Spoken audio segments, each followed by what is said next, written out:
Welcome to Cbfu from the shop. This is the week of November 5th, 2014. And once again, Jared is missing. I guess we'll start with the books, but... Who said my name without fear? Woo! Jared! We found Jared! Black Panther! Yeah, I'm back. I couldn't stay away for too long. Well, start us off then. Oh, I picked a good week to come back. We have the beginning of Spiderverse, #1. It is written by Dan Slott and drawn by the fantastic Oliver Copiel. And just for us, first off, before we start talking about this book, what an honor it is to be back here with you gentlemen. Thank you. I'm really happy to be back in the house with Glad CBFU. to have you back. Okay, so let's get right into it. Amazing Spider-Man and Spiderverse Part 1. It was amazing. Yes.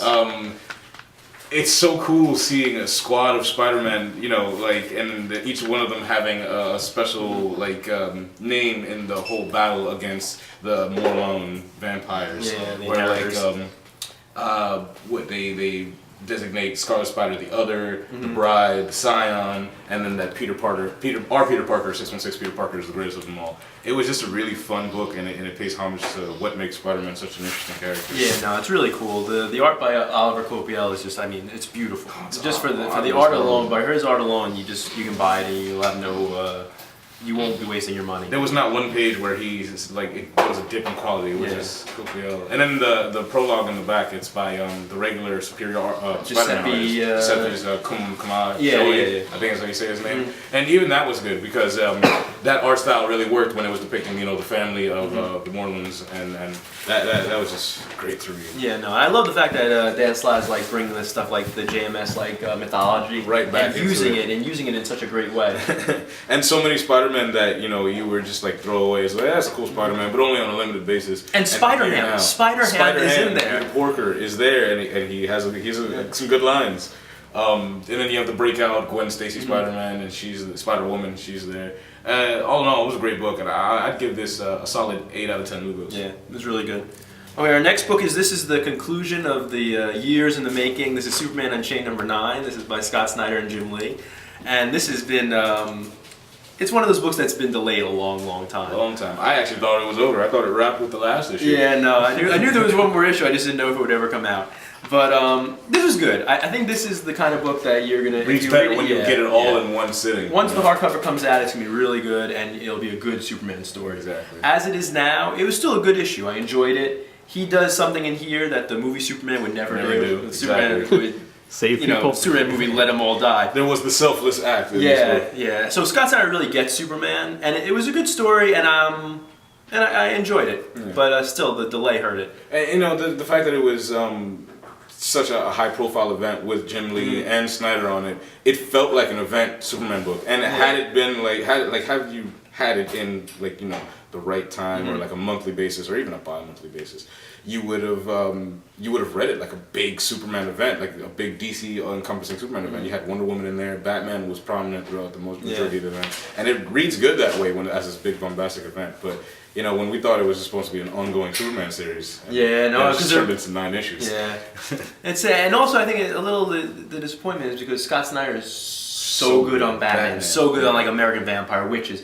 And this, you expect like the greatest Superman story ever, and it's not that. I don't know. I wasn't too sure that he'd be able to handle the optimistic side of Superman, you know, and you know it would kind of get like lost, maybe him making Superman grittier than you know he already is in the New 52.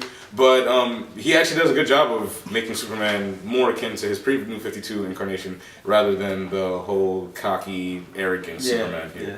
And again, I just gotta point out, I don't understand how Lois Lane is just standing this close to Superman's face, especially in New 52. There's no glasses or anything on Clark. She just can't tell. Hey, you're Clark Kent. I know who you are. I've seen you before.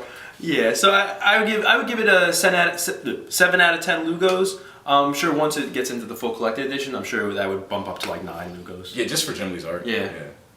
So what's next? Next up, we have the epilogue, Death of Wolverine, from Charles Soule and Salvador Larroca. This is the Weapon X program. And basically what this is picking up from is you're introduced to a bunch of, it looks like, more volunteers into the Weapon X program that we saw at the end of the Death of Wolverine, and kind of like where their story picks off after that book ends, and you know, Wolverine sacrificed himself to essentially save them from the Weapon X program. It was good. It's intriguing. There's some characters in here that I'm interested in learning about. The whole, what is it, Commander Sharp? I think it was Commander Sharp, right? Or Sergeant Sharp, whatever. Commander. He's that cool under pressure type of secret agent style. You know, he knows a lot more. He's the guy that our perspective character, so he knows a lot more than every other member of the Weapon X program.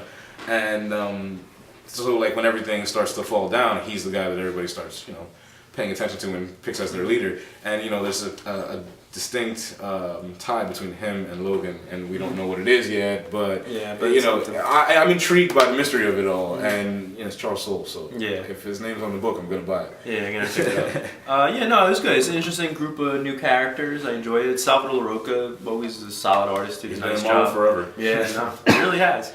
But all in all, though, you know, the whole Death of Wolverine, I was a little bit. It wasn't for me, that whole event. But this is a pretty good. What would you call this? Spin-off from the Death of Wolverine. Weapon X Program #1. I would give it a 7 out of 10.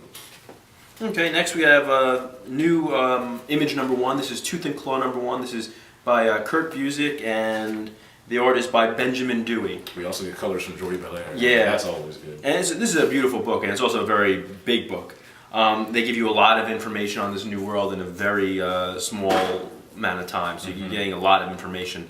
And it's set in like a fantasy world where there are all these like animal characters. I was gonna say, if I had to pick two books to like kind of clash in between, it would kind of be like Saga, with the way that they had the whole different distinct races set up early on in the book, where they just give you all this information, but also a little bit of Rat Queens, the way that they kind of developed the hierarchy of everybody. Yeah, and the different magic and everything. Yeah. So I enjoyed that, and the attention to detail. Yeah, no, I mean this is The art is gorgeous. Again, this is another image book where it's like 48 pages. It's a 48-page first issue. So you can't beat that. And the designs by Benjamin Dewey are really nice. It's each of the different magicians and everything are a different animal, and it's a really creative and new world, and I enjoyed it. I'm looking forward to it. Yeah, Definitely something I want to give a shot. I would definitely give it an 8 out of 10 Lugos.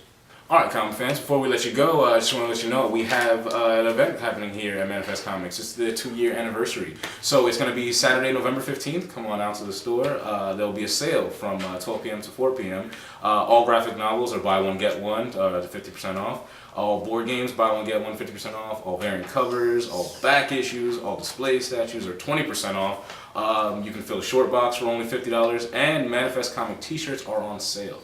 I actually have a few. They're pretty snazzy. There's a doorbuster special for people who want to get here early from 12 to 1 p.m. You spend $20 or more, and you get a free DC Scribble Knot or Marvel String Doll. Those are pretty popular these days. So, if you're in the Bayonne area, come to Manifest Comics. Some really cool deals. November 15th, guys. 2 years, time flies. Yeah, come celebrate with us. Yeah.